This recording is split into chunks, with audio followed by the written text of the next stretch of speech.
Are you sitting comfortably? Then we'll begin.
Well, hello there, and welcome to episode 76 of There's Still Time, the AFTN podcast. Now, episode 76, 1976, fantastic year in music. It's really the year that UK punk started to take off. Anarchy in the UK by the Sex Pistols recorded in November. Spiral Scratch EP by Buzzcocks recorded in December 76, not released till the following year. But great time, one of my favourite times of music, love punk music. That's why we've got a little punky intro this time. And we've also got a nice song to end the show with as well, a punk classic from Scottish band The Exploited. So I'm your host, Michael McCall, and this is the part of the show where I always say, and here's my usual co-host, but we thought we'd kind of shake things up a little bit this week. So we decided to do a blind draw. That seems to be the order of the day, the flavour of the month. So we usually prefer to set the trends, but this time we'll maybe follow it. So we thought we'd have our own blind draw, but unlike MLS's two-team blind draw, we're going to have a 3-envelope blind draw to select our co-host for this week. In one envelope, we have our usual and our favourite co-host, Steve Pander. In another envelope, we have the lovely Jodie Vance. And in the third envelope, we thought we'd kind of think a little bit out the box, so we went for a tub of Bisto gravy granules. So let's see who's going to be the co-host. It's blind draw time. Let's just close my eyes, shuffle these envelopes about, and let's just pick one at random. Okay, right, let's have a look. Okay, well, here we go. So, ladies and gentlemen, let me introduce to you for episode 76, our co-host for this episode, Tub of Bisto Gravy Granules. So, welcome to the show, Bisto. Yeah, it's welcome. Glad to have you here as well. So we'll be hearing a lot more from Bisto during the course of this show. But this is a very busy week in Whitecaps land because there's a massive game coming up on Saturday. And no matter how much some members of the media here have tried to get the Whitecaps players to say it's a must-win game, it isn't a must-win game against Portland, but it is a huge game. And it's a very important game, and it's one that the Whitecaps, if they can get 3 points from the Timbers on Saturday night, it's going to set them up so nicely for the playoff run-in. And it's not make or break because they would still have a game in hand on Portland if they lost. But if they can win this game, 5 points clear, game in hand. Colorado kind of falling off the scene a little bit as well. You have to think the Whitecaps are sitting pretty. But it's the Cascadia Derby. Anything can happen. So we're not going to count any chickens. There was a lot of confidence going into the LA game at the weekend, and it just didn't really transpire on the pitch. Lan Donovan's goal 5 minutes in kind of killed that stone dead. At one point, it did look like it was possibly going to be a bit of a hammering on the card, so at least the Whitecaps kind of staved that off and just had to settle for a 2-0 defeat. But I think we saw on Wednesday evening the way that LA kind of decimated DC United as well. Maybe it wasn't such a bad result after all. There were very few positives that we could take from the game at the StubHub Centre. Mauro Rosales made his Whitecaps debut coming on at the half for a very, very ineffectual Sebastian Fernandes. The 2 goals that we gave up, really sloppy after all the good work that had been done defensively with 3 straight clean sheets. Stephen Beitashour in particular had a bit of a horror show. I mean, everyone was saying it was possibly his best game as a Whitecap the week before against Chivas. This game was just he was really poor, really slack marking. At fault for the 2 goals. Andy O'Brien as well maybe could have done better with it, with a headed clearance that led to one of the goals as well. But they turned it around the second half. They knuckled down. They kept it down to a 2-goal game. But basically they were never at the races. They never looked like they were going to find the score sheet. And that's been a concern now. There's 3 of the last 4 games, no goals for the Whitecaps. So the players were talking about that this week. They were asking whether it's just how far behind LA can you say the Whitecaps are? Was that a game that just showed that they're not really at the races? Various things like that. So let's hear a little bit of the audio from Tuesday and Wednesday. We'll hear from head coach Carl Robinson, David Ousted, and a few others. Did that surprise you, disappoint you, or confuse you? No. Maybe confound you? Because we all were expecting more than what we No, I don't think it did, no. It was a game that I thought we could go there and win, but it shows probably where we are realistically and honestly. I think we're just quite not there yet. You know, if you're competing with LA Galaxy, then you know you're going to compete with the top 3 places, and you know ideally at the start of the season that's what we're talking about. But you know, I knew all along we're probably not quite that ready yet, and I think Saturday's game was a perfect example of a very experienced team against a youthful team, and a game know-how which we probably haven't got yet. I want to ask you a 2-part question. One is what everyone's asking about. You've been shut out in 3 of the last 4 games. There's been service to Darren. He hasn't finished. We've seen him finish early on. Goal scoring is an issue right now. Secondly, you've said all year long it's a young team. Yeah. You got to be patient. When does the potential finally reveal itself? And when can't you use that anymore and say, hey, it's got to happen? Well, how long's a piece of string? That's the first part to your second question. You know, I don't know when players develop. You know, it's an open-ended question, and I keep saying you've got to be patient with them, but patience can last for 2 years. That's the reality of it. I'm not saying that, you know, these boys it's going to take 2 years. It might take 2 weeks. It might take 2 months. I said, but you can't expect them to go and do what Robbie Keane does overnight. And I think if you do, then you probably don't understand the game. So that's the second part. So it's a work in progress, as I said all along, and we're in contention. And you know, I think everyone would have snapped their hand off at the start of the season to be in contention. And we played some super stuff at the start of the year. You know, we played some very good stuff recently without getting the results we want, and we haven't scored goals in 3 out of the last 4 games. And you know, it is a concern. But we get back to work, and you know, if you look at all teams throughout the league, they go through periods of time where it doesn't go their way. At the moment, it's not going our way. We're not scoring goals, and it's something we need to address. You mentioned on Saturday and again today about the gap between yourselves and the top teams. When you look at a team like LA, who's got 6 homegrown guys in the books and experience and stuff, is that like the model you think all clubs should basically go for? I do, yeah. I do, maybe without the 2 £4 million players they've got, but they're the guys that make the difference. You know, I don't think there was too much in the game on the weekend. I thought we, barring the first 3 minutes when we conceded, the concentration levels we had probably weren't what they should have been. LA's were, and you got, you know, people up top that make a difference, and our guys up top didn't make a difference. Our front 4 players, so and theirs did. You know, that's the reality of it. But I think if you're comparing us to LA, we're not there yet. I think over the last 3-4 years, then LA, Salt Lake and Seattle have been in the top 4 positions of the Western Conference. And 2 of them, LA won it twice. Real Salt Lake have won it, and Real Salt Lake lost on penalties last year. So, you know, we're not dealing with top teams in the conference. We're dealing with top teams in the league. And we're young, we're growing. We want to get there. That's our aim, to get there. But we're probably quite not there yet. When you're looking at teams that are doing well, and then you've got some expectations of fans and some media here that you should be doing better than you are.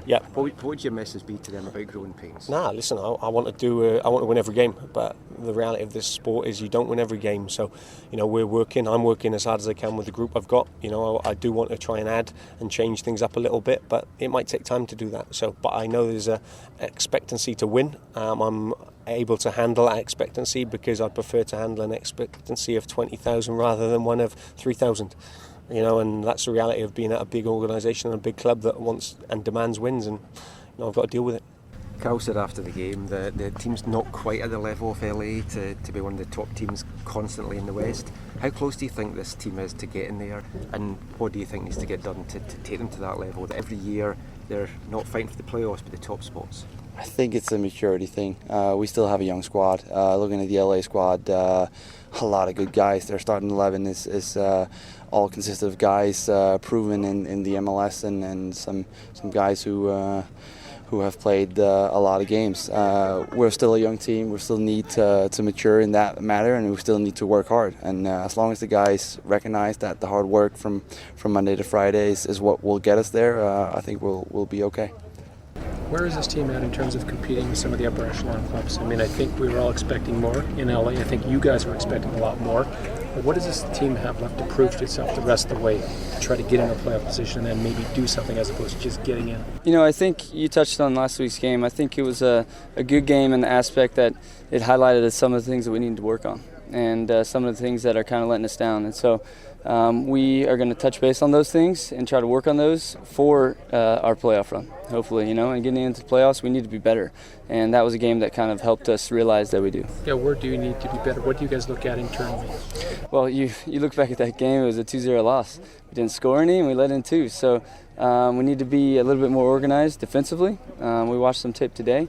We could have definitely prevented some of these goals. And then on the offensive end, I think the final third, we're lacking that last pass or that shot on goal, you know. At home, things change, and we're looking forward to that. Coming into Portland, we play with a lot of confidence at home. We just need to kind of transition that to games on the road. At a tough place, that was LA. That was one of the toughest places to play in the league, I think. Jordan, we always hear about potential, you know, maturing as a team, youth and all the rest of it. I think it's okay to go with that for a certain while. When do you outgrow that and say, we got to get the job done? Enough of hearing about the potential, we know what we're capable of, and making it happen, as opposed to saying, well, it'll come, it has to come. You're absolutely right. You know, that's kind of what we're dependent on. You know, we need some of those guys to step up, and obviously defensive-wise, we need to solidify some things in the back. But, you know, a lot of these young guys did get a lot of opportunities throughout the full portion, beginning and middle of the season, and now we're down in the stretch, and you know, we need everybody to step up at this point. So some interesting comments there. One of the things that kind of, I don't know why it surprised me, because I kind of should expect this, but just the reaction after the loss in LA from certain quarters. You would have thought that it was a game that the Whitecaps were going into with everyone expecting them to win. That was the week before in Chivas. That was the kind of game where you maybe could have had a hysterical outburst about things not going well. But some of the reaction after that LA loss, just, I mean, it really, really surprised me. And some of the questioning that you heard there as well. It's just, as Carol said, if you're expecting the Whitecaps just now to be on a par with LA, then you don't understand the game. And I think that is the problem with a lot of the people covering the Whitecaps here at the moment, and a lot of the expectations of the fans who are maybe used to watching EPL on the TV or La Liga or Serie A, and they're just expecting instant success from teams. Now, it was made clear very, very much from the start that this was going to be a work-in-progress season for the Whitecaps. It's been a rebuilding year. I think people just need to remember back in December and January, what a shambles things was looking on many fronts. We'd lost Camilo, we didn't have a manager for months, there was lots of things not happened. So, I mean, just now, for the Whitecaps, as Carol keeps saying, to be in contention is a fantastic thing. I mean, what's your thought on what that reaction was, Bisto?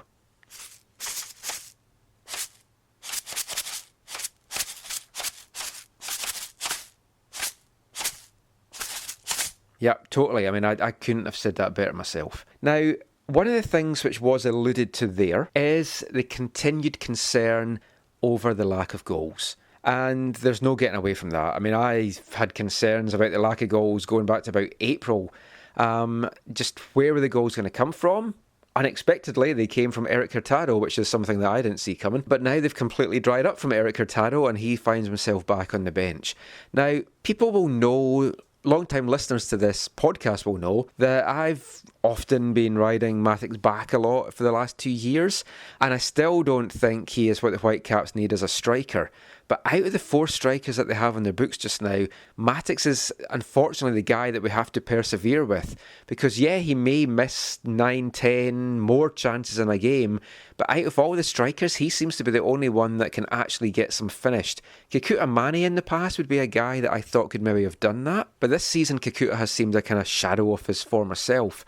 The signs are there though. He's worked hard on his fitness and he's got back into the kind of shape that we need. And I'm hoping that we're going to see an end of the season from Manneh like we got last year with his hat-trick in Seattle and then just the string of fine performances. So there's still time for him to do that. He's been working hard with Mauro Rosales this week. From what we've already seen from Rosales coming here, it's going to be fantastic. I think it's kind of a mouth-watering proposition having Rosales going up the right, Pedro in the middle, and we just need somebody that's going to be able to finish. Now, one thing that was talked about at training was, is it possible that the reason that the finishing is not happening, that the goals are not coming, is that Carl Robinson needs to change the formation? It's something that Gary Kingston from The Sun asked about on Tuesday, so play a little bit of audio from that now. It's probably dangerous with my limited soccer knowledge to talk formation, but when you're struggling to score goals, do you look at maybe switching things up? I'll play a 3-5-2 on Saturday. Now, you look at all avenues, you look at personnel, you look at a tactical change as well, and said it's, from the formation that was playing at the start of the year where we were scoring lots of goals. It might not be the formation, it might be. That's something we have looked at and we might look at throughout the week. But it depends on personnel as well. Personnel being in form, out of form, and personnel taking chances and not taking chances. When you have young guys up front, though, like they are, would it sometimes work better to have twin strikers and let them kind of work off each other, or is that not a thought? Yeah, no, it would. We have toyed with the idea and we have played it once or twice this year. I think longer term that might be the solution. But if you play 2 up front, then where'd you play Pedro? And Pedro's been a very, very consistent performer for us this year, and you fit him in the team, and I think to get the best out of Pedro, you give him that free role like Portland do with Diego Valeri. So, it's as easy as it might sound just playing 2 forwards. It's not as easy as you think it is. But there are options. We try. I've tried at the start of the season to change formations in training, and I work with that, and I try it. And when I feel it's right, then I will do it. And that's not to say I won't change for this weekend or one of the games coming up. Further to that, where would Mauro Rosales sort of fit in with that idea? Right back. Right back? No. Darren, obviously the coach sets the formation, but I wonder sometimes if you feel like you might be a little better served in a 2-striker formation. Do you sometimes think that might help you a little bit? It doesn't matter. I think whichever formation we're playing now, I think once the guys are working really hard and for the team, I think we're going to get results. Obviously, we're going to win some, we're going to lose some, so it's working hard, learn from our mistake and moving forward. Now, change to formation, I think, is something that the Whitecaps could look at. Now, Carl said there, where would you play Pedro? Well, for me, if you're playing a 4-4-2 diamond, you're going to play Pedro right at the height of the diamond. Have Rosales on the right wing, maybe Russell Tybert playing on the left, or get Kofi on the left, and then have Laba as your DM guy. The other thing, of course, which I would like to see, and we talked about this before the World Cup, it's one of my favourite formations, which is 3-5-2. We're not going to see that this year. It's something that Carroll has tinkered about with in training, and I think it's something he would maybe like to experiment a little bit with next season and maybe in the off-season. So who knows what's going to happen with that. But something needs to happen to get some goals. And definitely the addition of Rosales is something that is going to help with that. But it doesn't matter if Rosales and Morales and whoever else create all these chances if someone is not going to put them away. Now, the Whitecaps are running out of time if they want to add another striker to their books before the roster freeze on September 15th. Now, there has been some rumours that appeared from kind of nowhere this week about Kei Kamara. Now, the former Sporting Kansas City striker has been released by Middlesbrough, and he's looking for a new club just now. He has got a number of offers from clubs in Europe. According to Adam Jardy, who was on Twitter today, he said that Kamara has not discussed actively coming back to Major League Soccer. Mike Martinego from Team Radio had tweeted out yesterday that he had heard that Kamara wanted to go back to Sporting Kansas City, and if he couldn't get back there, then the Whitecaps were his second choice. Now, you have to remember, take that with a little bit of pinch of salt, because Mike had also heard that Nigel Rio-Coker was going to be leaving the team after the Seattle game in May. And unfortunately, that then just took weeks for that to actually happen. So maybe Mike's hearing's not as good as it used to be. But certainly the addition of Kamara would be fantastic for the Whitecaps. I'm a big fan of the player. He's a guy that has done the business in MLS. He's done the business elsewhere. And you can just almost bank that he would be finishing the chances that's created from Morales, Rosales, Fernandez, Tybert, whoever else that you want to throw in there. The chances will be created, and Kamara is the kind of target guy that's going to actually finish those. So it would be exciting. Chances of it happening, I would say sadly slim. If he does want to come back to Major League Soccer, technically he can't go back to Kansas City because they received a transfer fee. But hey, this is MLS, they make rules up as they go along. Maybe there'll be a blind draw, maybe there'll be some kind of exploding birthday cake, maybe they'll play pass the parcel. Who knows what's going to happen? If the Whitecaps wanted to get him and he went through the lottery, they're currently 4th in that. Columbus hold the number 1 spot. So the Whitecaps would have to give something up to get that spot from Columbus. Could be Darren Mattocks, could be Eric Hurtado, could be Christian Dean, if it goes that far. There's still time, very apt since we're talking about it on, there's still time.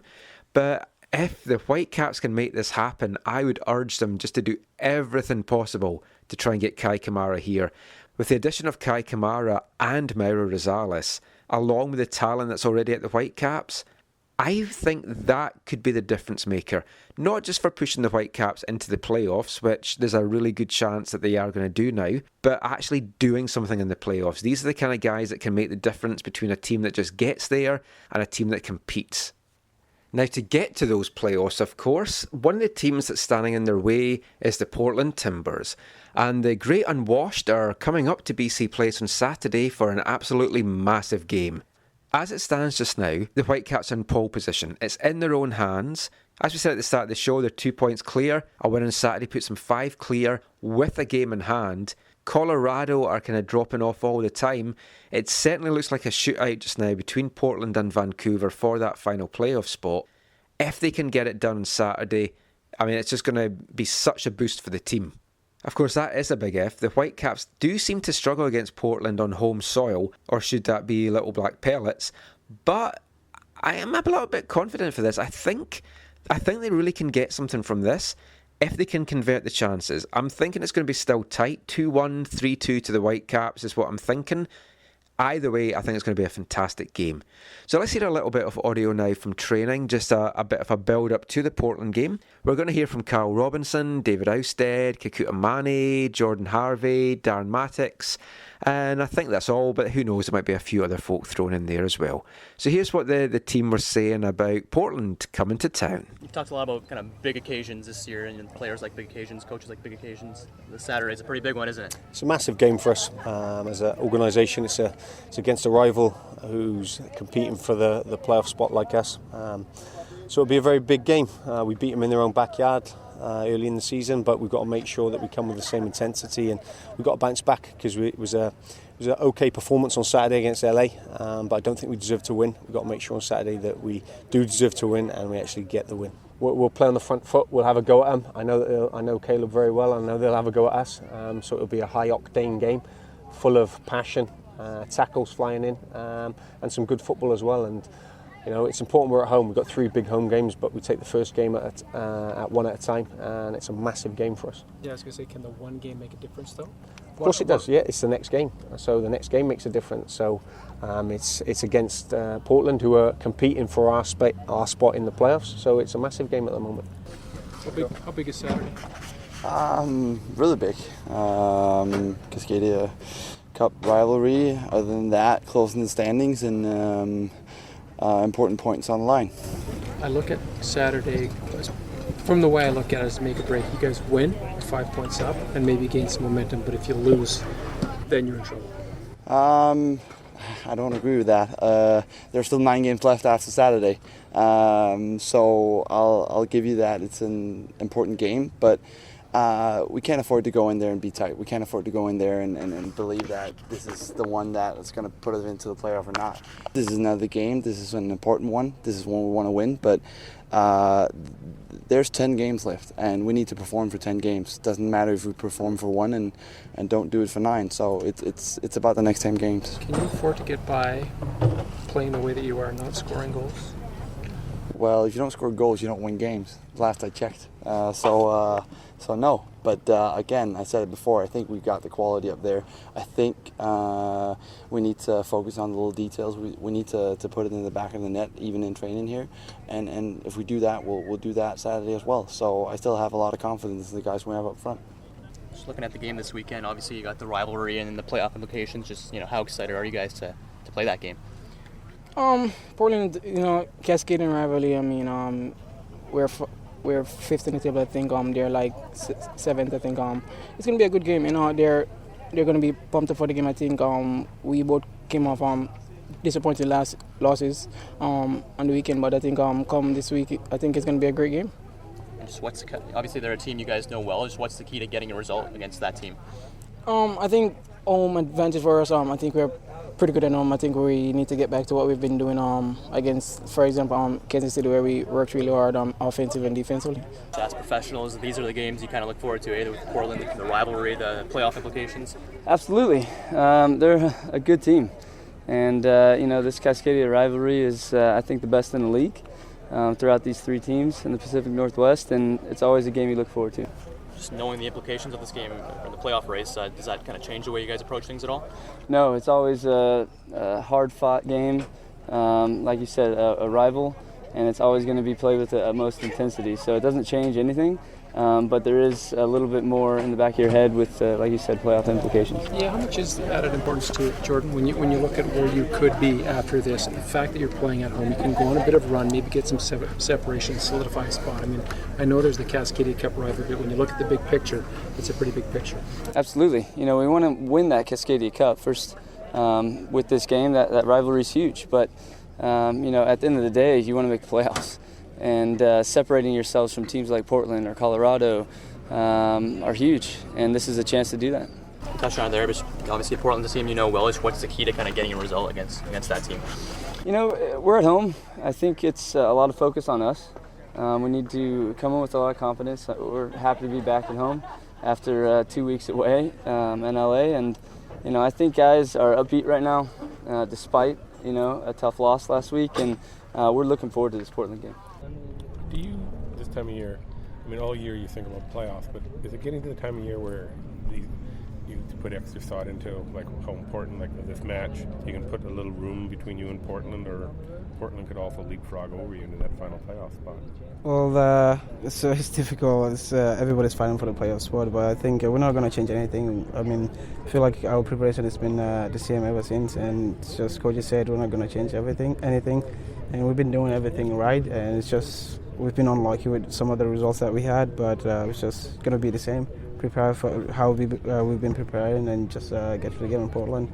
But we definitely want to win that game, and it's a huge game for us. I know playoffs are often, or a lot of the season, that's the goal. But this time of year, when it's getting tighter and you're getting near the end of the schedule, do you look a little more at the standings, or do these games take on a little more, like this game particularly Saturday? Yeah, I think, obviously with the games running short now, I think there's 30 points available. And the goal is to get as many of them 30 as possible. And, there's a process to that, and that's Portland at the weekend. Obviously, this is a game that you can distance yourself a little bit from Portland, or they can get in front of you. Yeah, very much so. I think one thing I would state is, though, regardless of the result, there's still a lot of work to be done. And, hopefully we get the result that we want. But like I say, the season isn't over then, and we don't win anything for winning that game, other than getting 3 points, which are important. But there's a long process after that to attain our goal of getting in the playoffs. Definitely going to be a fantastic match at BC Place on Saturday night. I've given my prediction of 2-1 or 3-2 for the Whitecaps. So, Bisto, what's your prediction for the game? Oh, okay. Well, a 2-2 draw is very, very possible. We have our fair share of those between the two teams at the time. I hope you're being a little bit pessimistic, though. You're definitely being a lot more pessimistic than my usual co-host Steve, anyway. So as we said, a big game coming up for the Whitecaps. Green and White Hordes of Unwashed will be hitting BC Place on Saturday night. And it's a game that's going to have massive implications on the Western Conference playoff race. And let's just hope they can do it. Before we head off, let's just let everyone know where we can find you online. So Bisto, where can we find you online?